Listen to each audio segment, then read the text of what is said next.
हाँ जी दोस्तों, क्या हाल है, क्या हाल है, क्या हाल है। I hope you are all doing really really well. दोस्तों, ये एक बहुत इंपॉर्टेंट वीडियो है आपके सारे सीए इंटर के स्टूडेंट्स के लिए जो May 24 का एग्जाम लिखने वाले हैं। आप उन बच्चों भी वो बच्चे भी देख सकते हैं जो सीए फाइनल का एग्जाम लिख रहे हैं, क्योंकि ब्रॉडली बातें वही होने वाली है, पर आप लोगों के सब्जेक्ट्स अलग अलग होंगे। बट दोस्तों, ये इंपॉर्टेंट वीडियो है, प्लीज आप लोगों ने बहुत सारे लोगों ने देखना चाहिए और आपको समझना चाहिए। इस वीडियो में शायद मैं 10 बातें ऐसी बताऊंगा, 10 बातें बताऊंगा।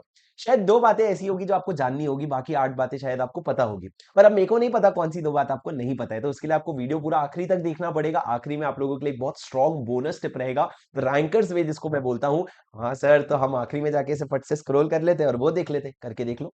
ठीक है, तो मेरी बात सुनो दोस्तों, क्या कहा मैंने, प्लीज। दोस्तों, सर सबसे पहला सवाल बच्चे जो बोथ ग्रुप वाले हैं उनको एड्रेस करते हैं, because I am assuming that in this attempt there are majority of both group students. तो सबसे पहले बोथ ग्रुप वाले स्टूडेंट्स के कुछ क्वेश्चन एड्रेस करेंगे, लेकिन बोथ ग्रुप वाले स्टूडेंट्स एक सेकंड जरा सबर करना। एक बहुत सारे बच्चों का बेस है जो कहता है सर बोथ ग्रुप करें कि वन ग्रुप करें। दोस्तों, आज अगर तुम ये वीडियो देख रहे हो ना दिसंबर के महीने में, तो आपके पास आज ये सवाल पूछने का ऑप्शन भी है, क्योंकि आज अगर आप सोचोगे ना तो शायद आप में हिम्मत होगी तो कर भी लोगे। मैं बता रहा हूं, जनवरी में ये सवाल का स्कोप ही खत्म हो जाएगा। अगर आपने बोथ ग्रुप की तैयारी करी है तो बोथ ग्रुप में आगे बढ़ जाओगे, अगर एक ग्रुप की तैयारी करी है तो सेकंड ग्रुप को हाथ भी नहीं लगा पाओगे। तो ये डिसीजन आपने बस इस महीने तक लेना है, इस महीने के आगे आप नहीं ले सकते। और अगर आप मुझसे पूछोगे तो मैं हमेशा कहूंगा both group is always better than one group. But दोस्तों, ये मेरे और आप में एक फर्क हो सकता है ना, कि मान लो मेरा एकेडमिक्स थोड़ा स्ट्रांग है, मेरे को एकेडमिक्स थोड़ा ज्यादा जमता है। बहुत बच्चे होते हैं जो बैठ के पढ़ लेते हैं, टिका करके 12 घंटे पढ़ लेते हैं। अगर आप 12 घंटे पढ़ने की शिद्दत रखते हो, अगर आप 10 से 12 घंटे रोज पढ़ने की शिद्दत रखते हो, तो why not go for both group. और दोस्तों, अगर आपको अपनी कैपेबिलिटीज पता है कि पढ़ाई तो मुझसे नहीं हो पाएगी, मैं चाहे जान भी लगा दूं, 4-5 घंटे से ज्यादा मैं नहीं पढ़ सकता, तो बोथ ग्रुप सोच भी क्यों रहे हो। अपने लिमिटेशंस पता होने चाहिए, अपनी स्ट्रेंथ पता होनी चाहिए, उसके बेसिस पे डिसीजन लेते हैं। पर सर आज मेरे को लगता है मेरे में ताकत है, मैं 12 घंटे पढ़ लूंगा, पर मेरी क्लासेस थोड़ी बहुत बची है, क्या मैं बोथ ग्रुप टारगेट करूं? जी हाँ, आपने बोथ ग्रुप टारगेट करना चाहिए। और आपने बोथ ग्रुप करना चाहिए ओनली टिल दिसंबर। आप अगर जनवरी में ये वीडियो देख रहे हो और अगर आपने अभी तक एक ग्रुप की तैयारी करी है, तो मेरे को नहीं लगता आपने सेकंड ग्रुप हाथ लगाना चाहिए। हाथ लगाओगे, फर्स्ट ग्रुप में इंपैक्ट आ सकता है। दोस्तों, आ जाओ सारे बच्चे जो बोथ ग्रुप का पेपर लिखने वाले हैं, मैं तुम लोगों से एक बात करने वाला हूं। सर बोथ ग्रुप, सबसे पहला एक बेसिक बात बता दूं। सर बोथ ग्रुप करूं या सिंगल ग्रुप करूं, ये आपका डिसीजन है, मेरा नहीं। मैं आपके लिए डिसीजन कभी भी नहीं लूंगा। आप मेरे को टेलीग्राम में मैसेज करोगे, अपने सिचुएशन भी बताओगे ना, मैं आपको ये कभी नहीं बोलूंगा एक ग्रुप दे या बोथ ग्रुप दे, because it is completely your decision, no one ever told me. और जो बोला वो मेरा सग्गा भाई, मेरा एकदम कजन भाई था, तो मैं उसको कभी ब्लेम नहीं करूंगा। आप मेरे को कभी भी ब्लेम कर सकते हो। सर आपने बोला बोथ ग्रुप देने, देखो मैं फेल हो गया, नहीं भैया, I am not going to take that.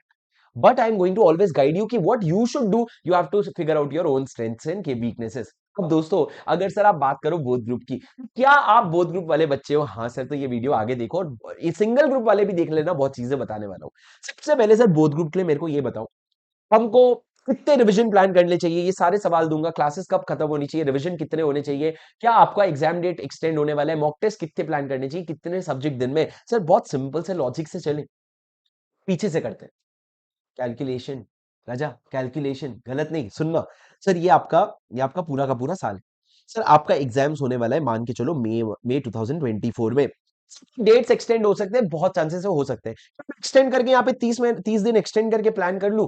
नहीं कर सकते ना सर। हम हमेशा प्रूडेंट कॉन्सेप्ट लेके चलते हैं, हम अकाउंट्स पढ़े, हम प्रूडेंट कॉन्सेप्ट लेके चलते हैं। ये चीज आपकी कंटिंजेंट असेट है। कंटिंजेंट असेट को आप कभी रिकॉर्ड नहीं करते, आप कंटिंजेंट लाइबिलिटीज को रिकॉर्ड करते हो, ये आपका असेट है। असेट को रिकॉर्ड मत करो और बिल्कुल भी मन में आने मत दो सर। जरूरी नहीं है, अगर इलेक्शंस के डेट क्लैश नहीं होते हैं मई के समय में बहुत ज्यादा, वो 15 दिन फ्री रहता है, तो ऐसे ही उसी समय एग्जाम रखेगा। तो प्लीज मेरी बात सुनो, इलेक्शन से डेट शिफ्ट हो भी सकते हैं, नहीं भी हो सकते। पेपर पे लिख के आज कोई नहीं दे सकता, सब 99% बोल लेगा, पर कोई 100% नहीं बोलेगा।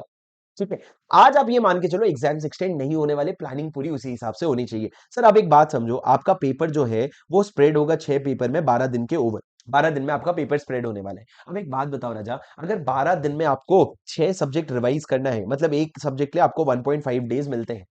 अब एक बात बताओ, अगर उतने दिन में आपको रिवाइज करना है, तो उसके पहले जो आप लास्ट रिवीजन खुद का रखोगे, वो अगर आप 6-6 दिन में रिवाइज करोगे एक सब्जेक्ट को, तो फिर एक दिन में रिवाइज कर पाओगे? नहीं ना, आपको लॉजिकल रखना होगा। तो यहां पे जब एक सब्जेक्ट को 1.5 डेज मिल रहे हैं, तो आपका लास्ट रिवीजन 2.5 डेज में होना चाहिए, या चलो मैं राउंड ऑफ करके बोल देता हूँ 3 डेज। 3 दिन में अगर रिवीजन होना चाहिए, तो आपको लगने चाहिए 18 दिन। और अगर आप हर एक सब्जेक्ट का मॉक भी लिख लो प्लस 6 डेज और जोड़ लो तो आपने 24 डेज रख लिया। उसके ऊपर आपने अगर 6 दिन का बफर भी रख लिया तो आपने एक महीना बोल दिया, पूरा का पूरा लास्ट मंथ आपका अप्रैल का किस में गया रिवीजन में with buffer of 6 days which is too much. I am telling you a very conservative, I am telling you a very liberal planning करो। तो आपको समझ आएगा लिबरल प्लानिंग से भी आपका लास्ट डेट क्या होगा। अब सर जब एक चीज आपने यहाँ पे 3 दिन में रिवाइज करी तो उसके पहले अगर 5 दिन में रिवाइज करोगे तभी जाके आपका पार पड़ेगा, और 5 दिन में अगर आप रिवाइज करोगे 6 सब्जेक्ट को तो इसके 30 डेज लगेंगे, और इसी 30 डेज में मॉक टेस्ट भी लिख लेना तो आपका पूरा का पूरा मार्च का महीना किस में गया, मार्च का महीना गया रिविजन में। तो आपका ये हो गया रिविजन 1, ये हो गया आपका रिविजन 2, और ये हो गया लास्ट डे रिविजन। तो आपने 3 रिविजन कर लिया। तो सर आपने एक चीज समझा होगा, anything in excess is not good. अगर आप इसके पहले एक और रिवीजन प्लान करोगे, मैंने सीए फाइनल में 2 रिवीजन किया था, सीए इंटर में 1.5 रिवीजन किया था। 1.5 कैसे सर? जो आपका फर्स्ट ग्रुप है उसका एक रिवीजन और एक रिवीजन एक्स्ट्रा होता है, पर सेकंड ग्रुप का नहीं हो पाता, टाइम नहीं होता है। सर अगर आप 3 या 4 रिवीजन पेपर में प्लान कर लोगे, मेरे को एक बात बताओ, एक सब्जेक्ट पढ़ के बोर नहीं हो जाओगे? यार लॉ पढ़ लिया या ऑडिट पढ़ लिया, ऑडिट एक बार पढ़ लिया, फिर रिवाइज कर लिया, फिर रिवाइज कर लिया, फिर रिवाइज करो, अरे इंसान हो मन छूट जाएगा। और जब इतना हेवी प्लानिंग करते हैं ना तो बच्चे क्या गलती करते हैं, वो एग्जाम के पास के दिन में, यहाँ पे जो दिन आता है ना एग्जाम के पहले, जब उनको बहुत ताकत से पढ़ना होता है तब वो ढीले हो जाते हैं। मेरे साथ भी हुआ था। क्यों? क्योंकि सर आप शुरू में इतनी एनर्जी दिखा दिए कि इंसान को अपनी लिमिटेशन पता होनी चाहिए। मैं 5 महीने मशीन जैसे काम कर पाऊंगा? नहीं सर। तो मेरे को ये पता होना चाहिए कि भैया मैं लास्ट में थक नहीं जाऊंगा, तो मेरा ग्राफ ना हमेशा अग्रेशन का ऐसा होना चाहिए। मेरा ग्राफ अगर ऐसा रहा कि मैं शुरू में अग्रेशन ऐसे पहुंच गया, पर बीच में अगर ये डाउनफॉल आया ना तो ये बीच वाला डाउनफॉल बहुत हर्ट करेगा अग्रेशन का। So you have to understand this should be your chart where in you are growing every day. Some days will be fine कि यार नहीं हुआ नहीं हुआ नहीं हुआ, पर your overall chart should be growing like this. तो अब एक बात समझो कि आप अगर इस तरह की प्लानिंग कर रहे हो तो आपका 2 रिवीजन तो ऑलरेडी 2 महीने में हो गया। सर अभी मैं क्या 40-45 दिन दे दूं रिवीजन के लिए? अरे तू दे भी देगा ना, तू मेरे को ये बता सिलेबस कंसाइज कैसे करेगा? अगर 5 दिन में रिवीजन किया तभी अगली बार 3 दिन प्रैक्टिकल है, और 3 दिन में किया तभी जाके बड़ी मुश्किल से अगले दिन में 1.5 प्रैक्टिकल है। नहीं तो मैं फाइनल में तो ये बोलता हूं आप 4 दिन 2.5 दिन और 1.5 दिन करो। 4 डेज 2.5 डेज एंड 1.5 डे। पर सर चलो 5 दिन 3 दिन और 1.5 दिन हो गया, अपने 1.5 दिन हो गया अपना बहुत प्लानिंग में, तो अपने पास सर 30 मार्च, अपने पास 28 फरवरी तक का टाइम है।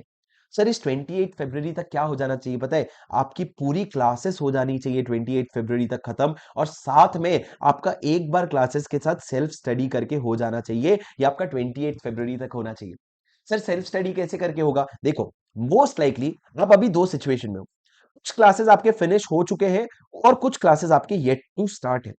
अब दोस्तों जैसे कि मान लो अगर आपका मैं ये कहूं कि आपका अकाउंट्स फिनिश हो चुका है, आपका मान लो डायरेक्ट टैक्स खत्म हो चुका है, और मान लो आपका खत्म हो चुका है, और मान लो आपका कॉस्टिंग खत्म हो चुका है, मान लो ये अजम्पशन लेता हूं मैं। और मैं अगर कहूं कि आप लॉ का एग्जाम ओरिएंटेड बैच अभी आपका चल रहा है, इनडायरेक्ट टैक्स के आपकी क्लासेस चल रहे हैं, और आप ऑडिट की क्लासेस चला रहे हो, और आपके और क्या सब्जेक्ट बचे, आपका एफएमएसएम का भी क्लास चल रहा है या फिर नहीं चल रहा है, जो भी है आपके ये 4 क्लासेस किसी तरीके से चल रहे हैं।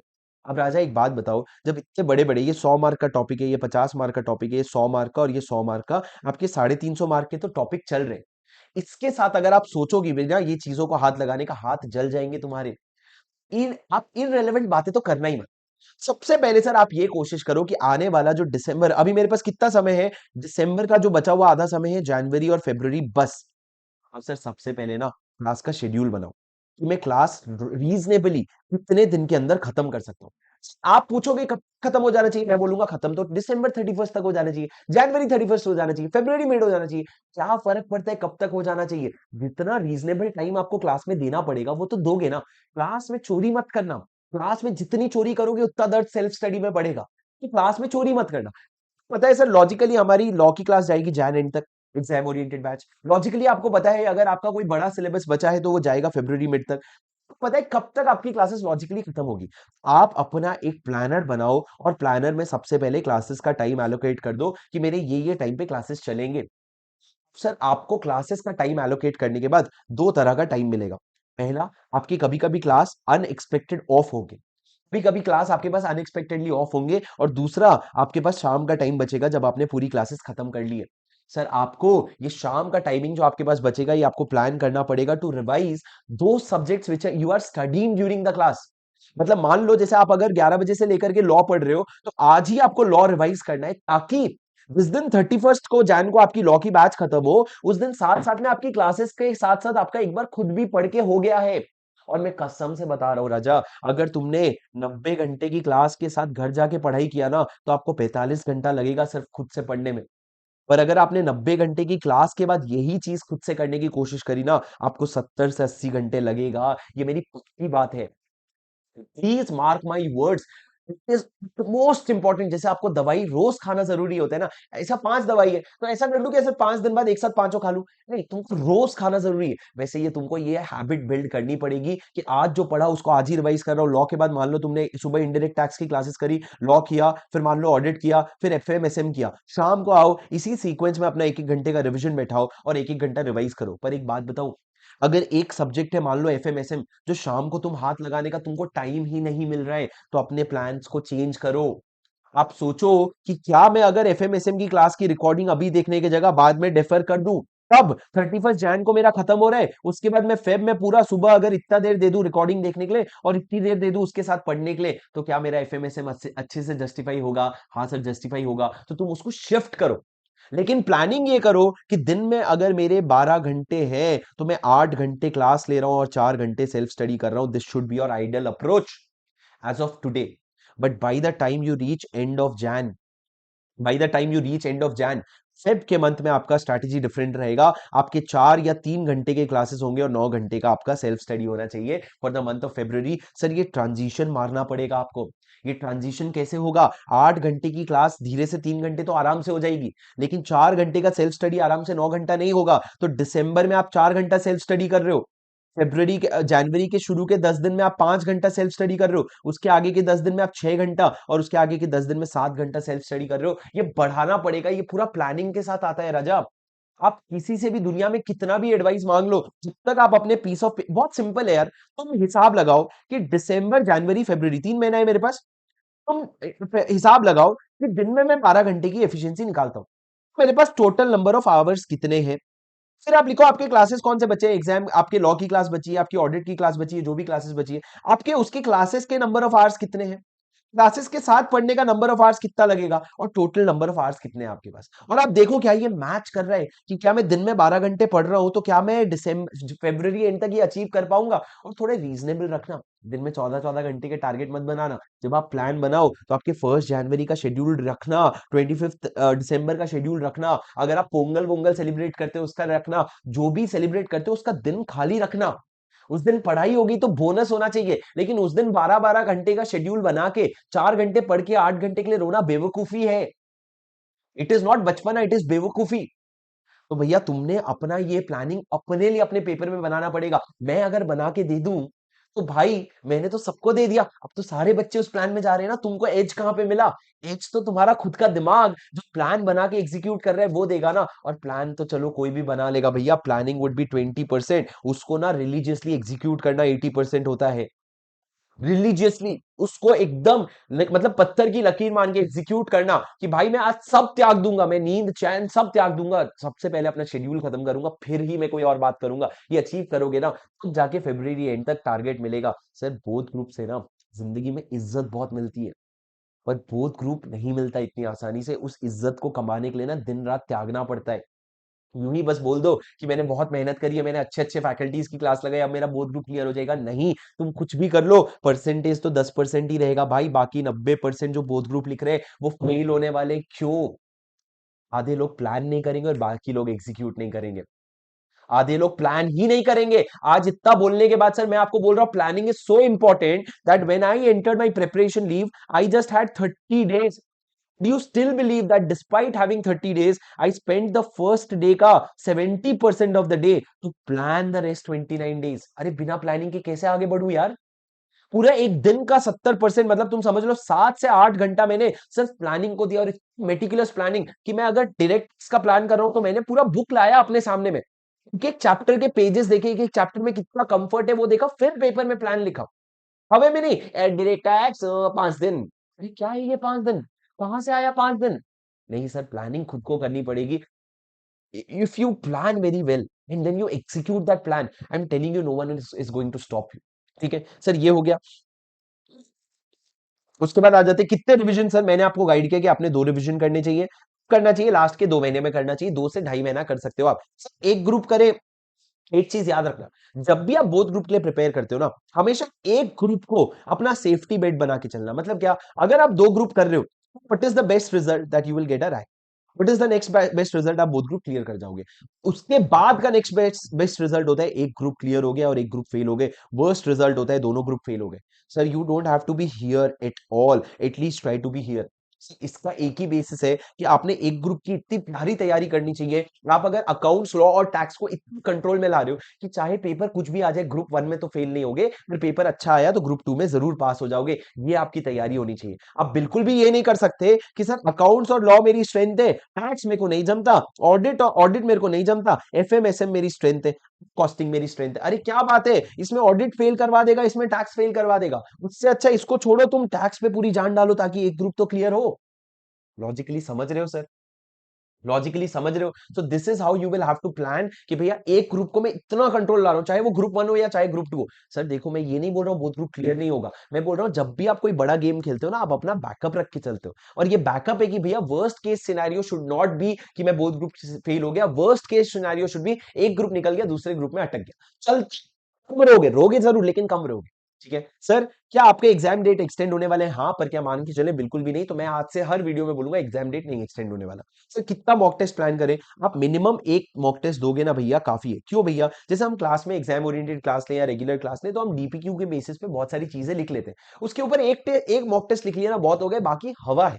बाकी सब हवा है। मैंने इंटर में मुश्किल से, मैंने क्लास में बहुत सारे टेस्ट लिखे, लेकिन मुश्किल से मैंने आधा मॉक टेस्ट लिखा होगा, आधा मतलब 8 में से 4 पेपर का लिखा होगा, फिर भी आए ना अच्छा score. So mock test is just a myth. Mock test आपको जो सब्जेक्ट बहुत डिफिकल्ट लगेगा ना, उसके भले 2 लिख लेना, बाकी का एक लिखोगे या नहीं लिखोगे तो भी चलेगा। तो मैं कह रहा हूं एक मॉक टेस्ट। सर हर इंसान जो मॉक टेस्ट लिखने कहता है ना, देखना पीछे धीरे से वो एक मॉक टेस्ट का प्रोडक्ट देता होगा कि ये ले भैया मेरा मॉक टेस्ट है, ले ले, सिर्फ 100 रुपए में, 200 रुपए में, उसको उसमें इंटरेस्ट है।